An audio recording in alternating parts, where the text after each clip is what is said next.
तो दोस्तों आज हम फिर से आपके लिए लेकर आए हैं देश दुनिया की सभी ताज़ा बड़ी खबरें। फटाफट एक एक कर विस्तार से आज आपको बताएंगे, तो वीडियो को अंत तक जरूर देखें। दोस्तों वीडियो बनाने में हमें काफ़ी मेहनत लगी है, तो वीडियो को दिल से लाइक कर दीजिए। दोस्तों पहली खबर में आपको बता दें कि जम्मू कश्मीर में बंद पड़ी जामिया मस्जिद को खुलवाएंगे असदुद्दीन ओवैसी। मस्जिद में नमाज पढ़ने की मोदी सरकार से ओवैसी ने मांगी है अनुमति।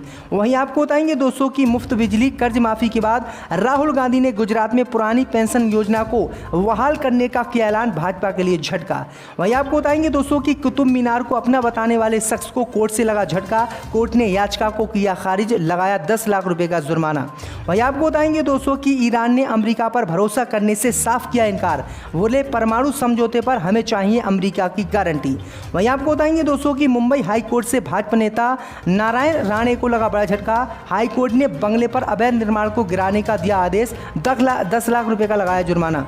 वहीं आपको बताएंगे दोस्तों कि यूपी विधानसभा में आपस में भिड़े योगी अखिलेश यादव, एक दूसरे पर साधा निशाना। तो दोस्तों सभी खबरों को आपको एक एक कर बताने वाले हैं। वीडियो को लाइक कर चैनल को सब्सक्राइब कर दें और हमें कमेंट करके बताएं कि आपके जिले किस राज्य से हमारी खबरों को देख रहे हैं। इसी बीच पर तो दोस्तों अगली खबर की ओर, तो जम्मू कश्मीर में बंद जामिया मस्जिद को खुलवाने की असदुद्दीन ओवैसी ने की मांग।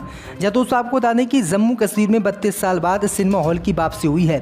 उपराज्यपाल मनोज सिन्हा ने दक्षिण कश्मीर के 2 जिलों शोपियां और पुलवामा में मल्टीपर्पज सिनेमा हॉल का उद्घाटन किया। इस पर एआईएम चीफ असदुद्दीन ओवैसी ने सिनेमा हॉल के बहाने मनोज सिन्हा से श्रीनगर जामिया मस्जिद को लेकर सवाल किया।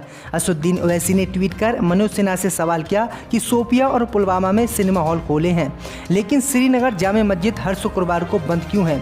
उन्होंने मांग किया कि कम से कम दोपहर के मैटिनी शो के दौरान इसे बंद ना करें। दरअसल आपको बता दें कि श्रीनगर स्थित ऐतिहासिक जामिया मस्जिद में जुमे की नमाज पढ़ने पर केंद्र की मोदी सरकार ने पाबंदी लगा दी थी। अगस्त 2019 के बाद से ज़्यादातर समय तक जामिया मस्जिद में जुमे की नमाज पढ़ने की इजाज़त नहीं दी गई थी। असदुद्दीन ओवैसी ने इसी को लेकर सवाल किया है कि जब जम्मू कश्मीर में सिनेमा हॉल खोले जा रहे हैं तो आखिरकार ऐतिहासिक जामिया मस्जिद क्यों नहीं खोली जा रही। इसी बीच पर तो दोस्तों अगली खबर की ओर, तो मुंबई हाई कोर्ट से बीजेपी को लगा बड़ा झटका। बीजेपी नेता नारायण राणे के घर को गिराने का हाई कोर्ट ने दिया आदेश, 10 लाख रुपए का ठोका जुर्माना। दोस्तों आपको बता दें कि मुंबई हाई कोर्ट से बीजेपी नेता और केंद्रीय मंत्री नारायण राणे को आज बड़ा झटका लगा है। मुंबई हाई कोर्ट ने राणे के जूहू स्थित बंगले पर अवैध निर्माण को गिराने का आदेश दिया है। इतना ही नहीं, कोर्ट ने नारायण राणे पर 10 लाख रुपए का जुर्माना भी लगाया है। इससे पहले इसी बंगले में अवैध निर्माण को लेकर वीएमसी ने भी नारायण राणे को नोटिस भेजा था।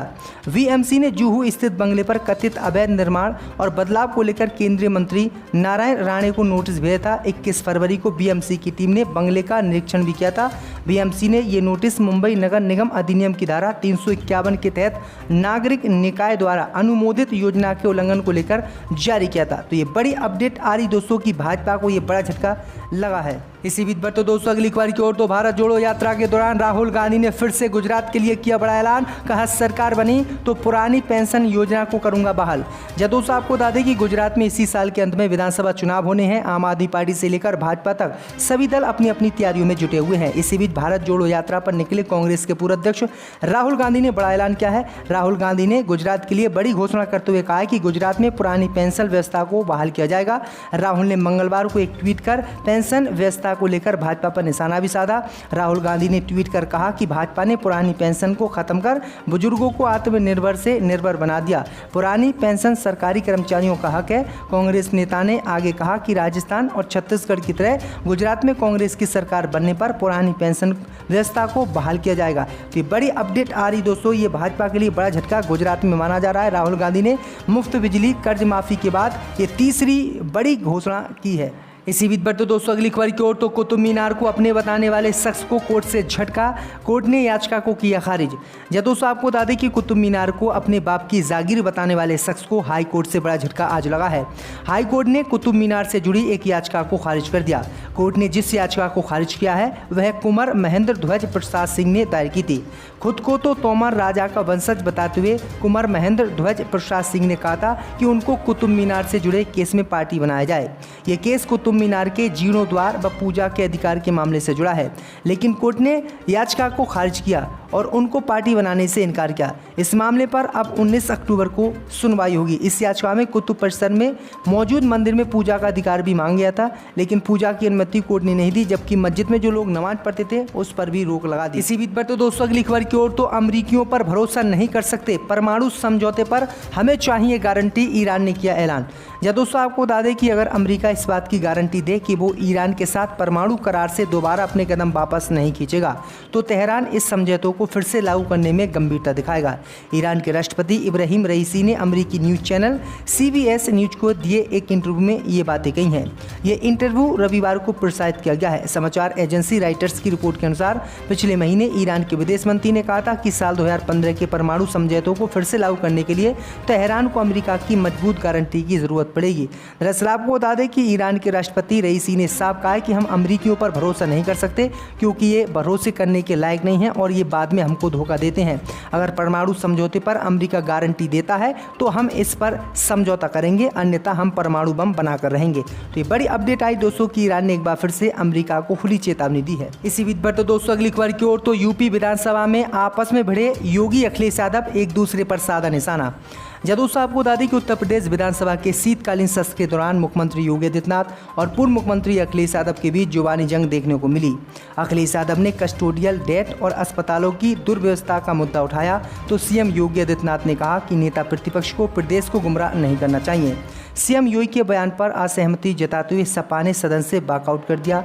नेता प्रतिपक्ष और पूर्व मुख्यमंत्री अखिलेश यादव ने कहा कि आज हालात ये हैं कि एम्बुलेंस समय पर नहीं पहुंचती है, 108 एम्बुलेंस के बुरे हाल हैं, अगर ये पैसा नहीं दे पाया तो लौटा दिया गया, एक्सरे जांच के लिए मरीज भटकता है, दवाइयों का जो संकट है वह सरकार पूरा नहीं कर पाई। बाबा की डबल इंजन की सरकार में ना तो एम्बुलेंस, ना स्ट्रेचर, न जाँच और ना दवाइयाँ हैं। कोरोना के समय जो हालात थे वो आज भी नहीं ठीक हुए हैं और अस्पतालों का बुरा हाल है। इसी को लेकर सीएम योगी आदित्यनाथ भड़क गए और सीएम योगी आदित्यनाथ ने अखिलेश यादव पर पलटवार किया।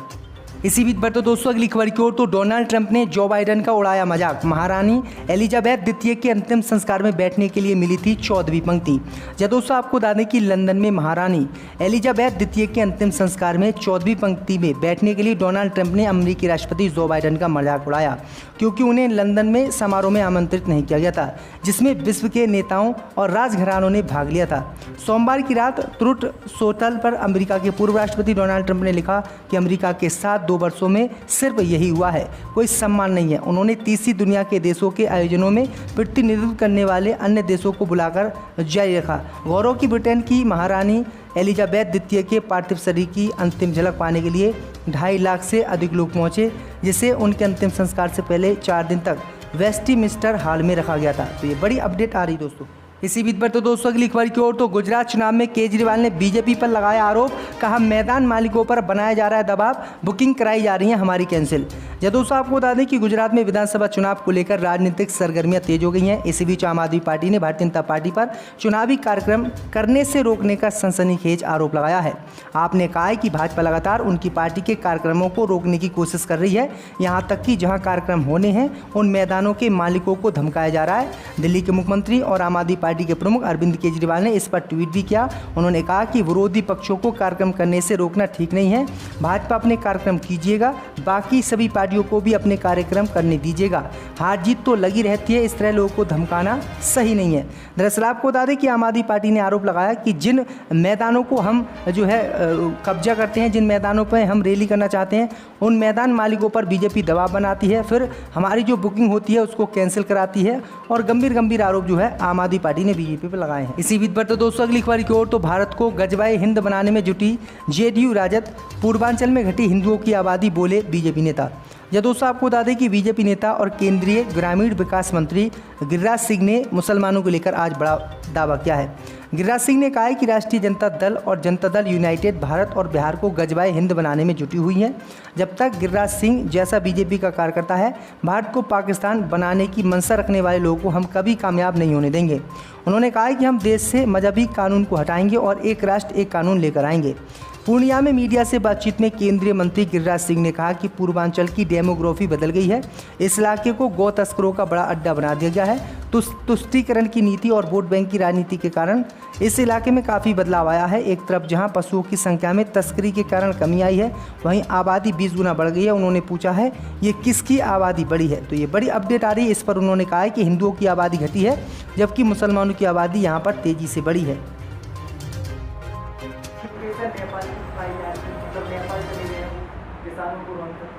देखिए, गृह राज्य मंत्री इस देश का एक बहुत बड़ी पावर है और बहुत ही डेकोरम वाला पद है।